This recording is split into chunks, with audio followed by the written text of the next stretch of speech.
Thank you, Senator Smith, and thank you, honorable tribal leaders. It's an honor and a privilege to be here today. I work with the Department of Energy. My name is Jeremiah Baumann. I'm the Chief of Staff to our new Undersecretary for Energy Infrastructure. It's an honor and a privilege to be here on the ancestral lands of the Dakota, on your ancestral lands. And thank you for hosting, Mr. Chairman, here on the lands of the Shakopee, Mdewakanton Sioux. I'm on a personal note, eager to be here. I graduated from Rosemont High School, just a few miles down County Road 42. I should confess, last time I was at Mystic Lake, I don't think my parents knew, so we'll keep that among us.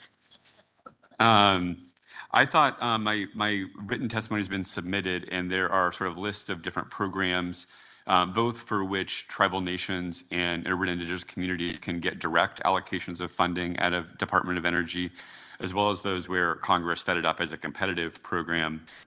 I thought rather than list them all out, I'll talk a little bit about how we're organizing the Department of Energy to implement these programs in a way that hopefully maximizes accessibility, especially for Indian country, and then talk a little bit about some of those programs sort of grouped by themes to give a sense of some of the opportunities, and hope that that sets up for us to learn how to best improve access to our programs.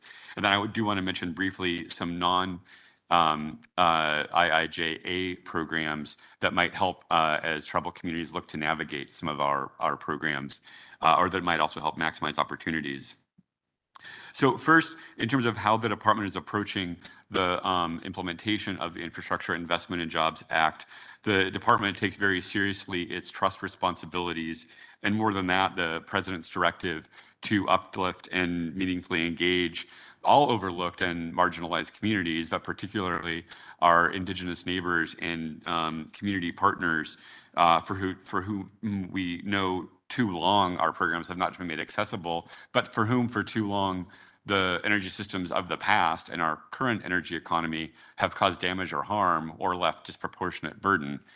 And so we take our responsibility to fulfill the president's commitments to equity very seriously. And we think that when it comes to building a new clean energy economy, which is the current charge of the Department of Energy, it's a chance to hopefully go beyond catching up, and there is catching up to do with our energy infrastructure and certainly with the energy infrastructure in tribal communities, but to actually address historical injustices by building a new clean energy economy that is more just and more equitable in terms of how it is built, how it is planned, on everything from not just consultation and engagement, but to actually equitably distributing benefits to as great a degree as we can. You may have heard of the president's commitment, often referred to as Justice 40, the commitment to strive that 40% of the benefits of clean energy investment will flow to disadvantaged communities, including people of color, including tribal nations, including low-income communities who have too often been on the bad end of the disproportionate distribution of harms and burdens in our energy system. We have a Senate-confirmed leader of an Office of Economic Impact and Diversity at the Department of Energy who is translating what that means when it comes to building a new clean energy economy. And if you look on our website, we have defined 8 categories of energy benefits that range from minimizing new environmental burdens and reducing historic environmental burdens to reducing the disproportionate energy cost burden that is faced by too many tribal communities, to, in some cases, I think the most extreme energy injustice in the country, the tens of thousands of people in Indian country who still don't actually even have access to affordable, reliable electric power from the grid. So that is one theme that cuts across how we are planning our investments in Infrastructure Investment and Jobs Act programs. There are 72 of those programs that total $62 billion in funding, and the Secretary has charged us as we design how the program will work, how the funds will be distributed, to embed those equity principles into each of the programs. We're also actually organizing the structure of the department itself in ways that we think will make us more accessible, make our programs more accessible for a variety of communities.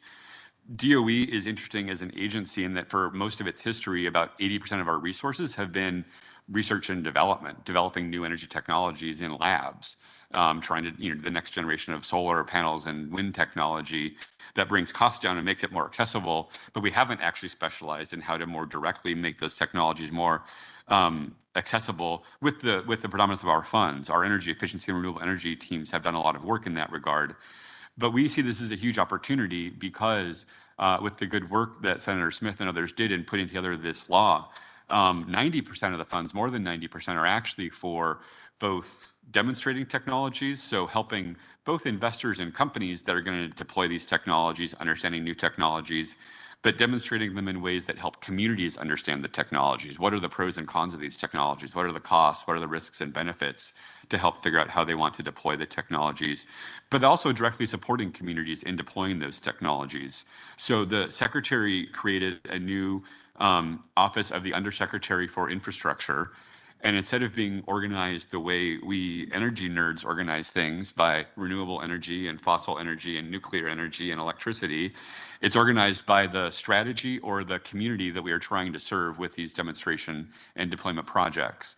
So we've created a new Office of State and Community Energy Programs, and we've actually moved the Office of Indian Energy Policies and Programs to sit alongside our state and community energy programs, so that we are working together to build the capacity of the department to support clean energy deployment. And then those officers are sitting alongside our loan programs office, our clean energy demonstrations office, our manufacturing energy supply chains office, so that all of these programs are working hand in hand with the teams that are working to help these technologies get deployed in communities. Let me just talk briefly about a few of the types of programs that I think might be of particular interest. First, we have 3 primary programs where Congress gave us a formula allocation that includes tribal nations and communities getting a direct allocation of funding. Those include energy efficiency and conservation block grants. It's $500 million to be used for a wide range of clean energy purposes, from planning what your community wants to have happen to its energy systems to actually deploying energy efficiency or renewable energy projects. The Weatherization Assistance Program, which is a longstanding program that improves home energy efficiency for low-income families. Those funds, there's a huge infusion of $3.5 billion into that program. Those funds flow through both tribes and states to nonprofit action agencies that actually hire contractors and do the energy efficiency work in homes. And I should highlight that program is also eligible to be used for workforce development and training a local workforce to do the work in buildings that will make those buildings more comfortable and reduce energy bills for families. And then the third category, where there are formula dollars that directly allocate funds for tribal nations and communities, is in the Department of upgrading our electrical grid infrastructure. Specifically, one program called Preventing Outages and Enhancing the Resilience of the Grid allocates $2.5 billion by formula to states and Indian tribes, primarily for increasing resilience to natural hazards that are increasing with climate change, for wildfire, storms, flooding, et cetera. And a wide range of resilience activities are eligible, including building and developing microgrids and distributed energy resources, which I know is something many American Indian and Native Alaska Native communities have expressed interest in.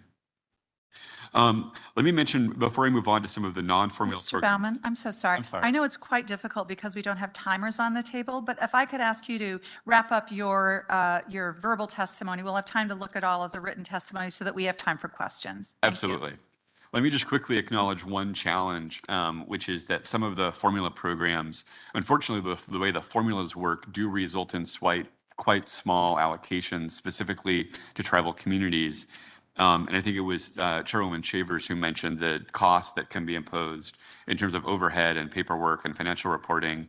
So we are looking very hard at how we can be creative to help people access these funds in ways that may not have that overhead, or that might leverage really small grants for much bigger benefit. So I'd be happy to talk more about some of those opportunities, including other programs of the department, as you would like. Thank you.